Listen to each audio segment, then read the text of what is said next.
Oi, galerinha! Na nossa aula de português, vamos agora aqui lembra do livrinho, aquele diário de um diário? Vamos continuar essa história, tá legal?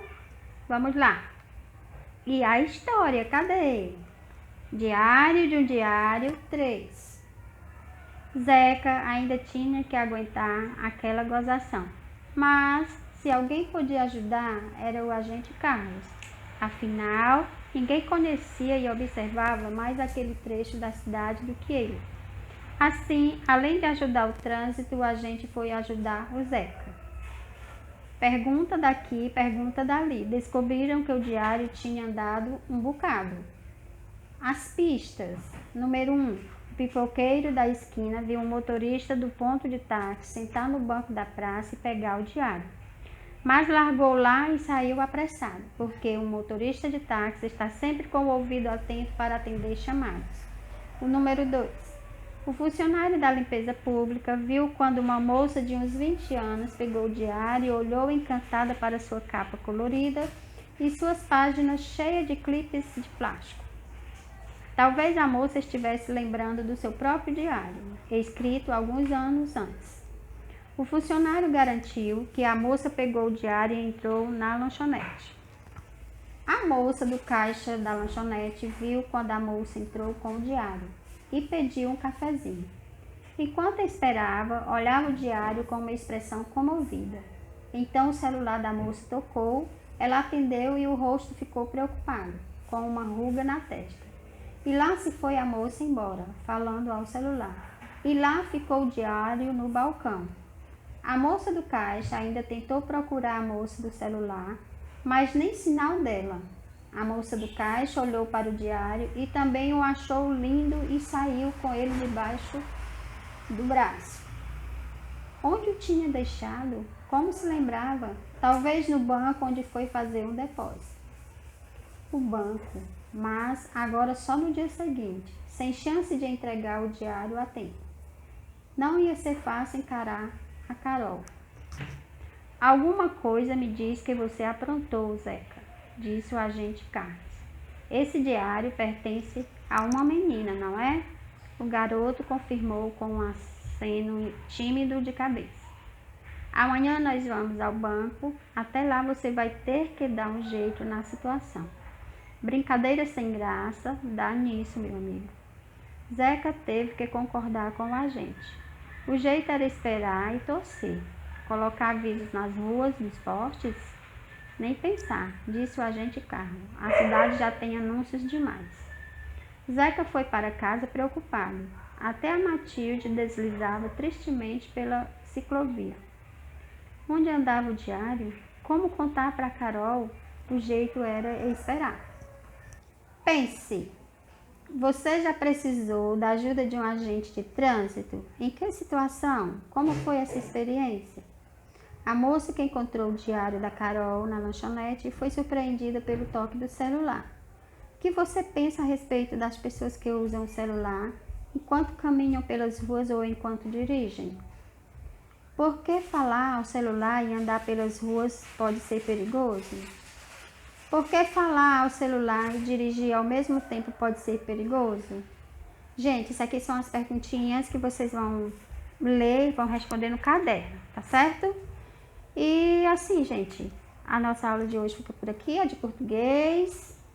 Isso aqui é para lembrar mais a vocês sobre as leituras, interpretar textos, que vocês são muito espertos e por isso vai dar tudo certo, ok?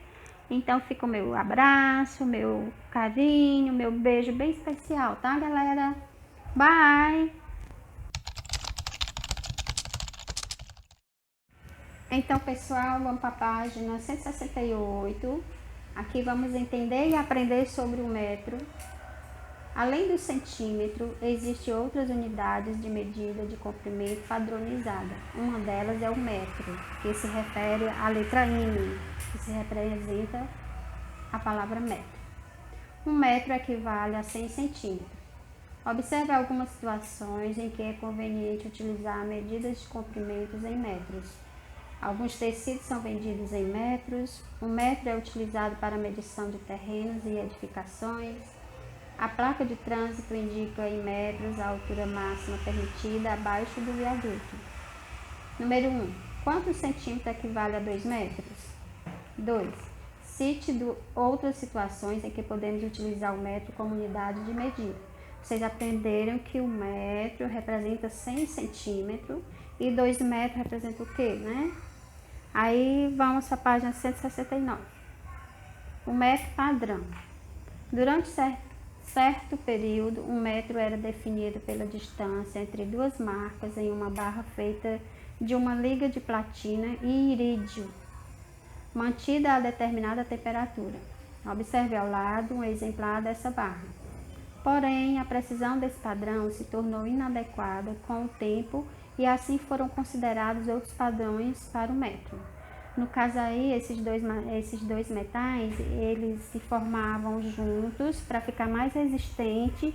Foi daí que surgiu a maneira deles trabalhar como metro. Hoje já é bem mais diferente, né? Hoje já existe fita métrica, réguas, da maneira que a gente quer medir as coisas, certo? Aí vem aqui a atividade número 1.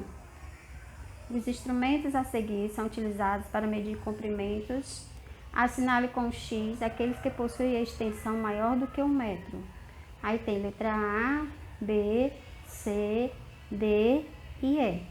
Se observe qual é desses que vai medir mais de 1 metro. Aí você marca o X. 2.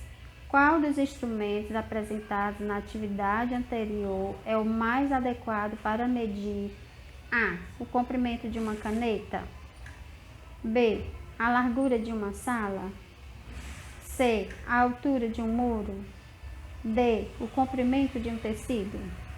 Lembrando a vocês que essa figurinha da letra A, aí vocês estão vendo que é um metro articulado, porque ele, quando você abre ele fica bem comprido, mas aí existe a maneira de você deixar ele nesse tamanho bem legal, adequado aí.